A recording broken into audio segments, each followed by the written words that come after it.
the brilliant mind that brought you Epic Dumpster Bear and Epic Dumpster Bear 2, He Who Bear Wins, the video game indictments of unrestrained capitalism that you never knew you needed, comes JankBrain, the video game indictment of cryptocurrency and global plutocracy that you never knew you needed.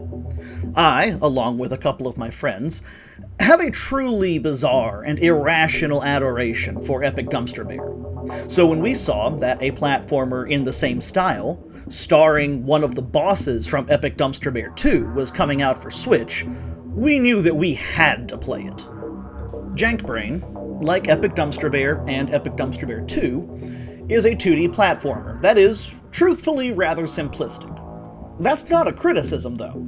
It doesn't get bogged down with added gimmicks or anything. The only gimmick here is the humor.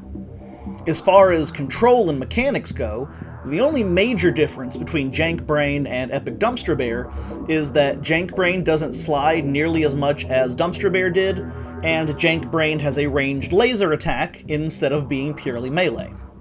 While you can still bounce on top of most enemies to damage them, it doesn't do nearly as much damage as your laser.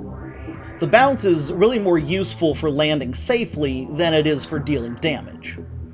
The music, while not as catchy as Epic Dumpster Bear's in my opinion, does fit the action in the game better. Most people who went in blind without any Dumpster Bear experience would almost certainly say that the music in JankBrain is better. I keep comparing JankBrain to Epic Dumpster Bear, not only because they're the same style of game, but because they're, at least ostensibly, in the same bizarre universe. I think. JankBrain was a boss in World 4 of Epic Dumpster Bear 2, so they definitely exist in the same universe, although JankBrain's personality is just a little bit less evil here. And I haven't finished all the bonus levels in JankBrain, so I'm not sure if Dumpster Bear will make an appearance there, but at the very least, the titular character made his debut as an enemy in the second Dumpster Bear game. They also have the same type of humor. The premise of JankBrain is that JankBrain is an alien from a species with a body mass that is roughly 90% brain, which makes sense considering that he's literally just a brain with arms and legs. But rather than argue about philosophy like everybody else on his planet, he wants to go and subjugate another planet. So he goes to Earth and, seeing how obsessed with money we are, decides that the best way to take over the world is to take over the global economy by stealing all of the gold from the world's central banks.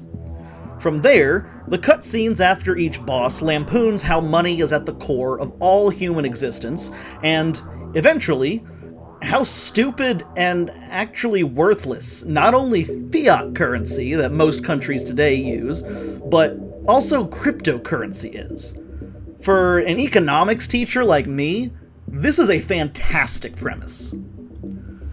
JankBrain is definitely not nearly as smooth or polished as a AAA platformer like Mario or Donkey Kong, and there's a little bit of the jank from the title in the controls, but for a $5 indie game, it is extremely competent and a ton of fun.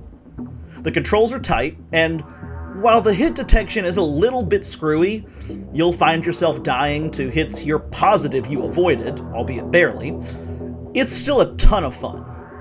The levels themselves are a great balance of easy to clear, but very difficult to 100%, and the bosses are extremely challenging until you figure out their attack pattern.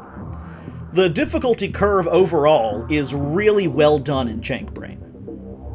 All in all, it doesn't have quite as much charm as Epic Dumpster Bear does, but I would say it's an arguably better made game. If you're a fan of platformers, you absolutely owe it to yourself to play JankBrain. And if you've played and enjoyed Epic Dumpster Bear, you have to play JankBrain. My rating for JankBrain on Switch, PlayStation 4, and PC is a B.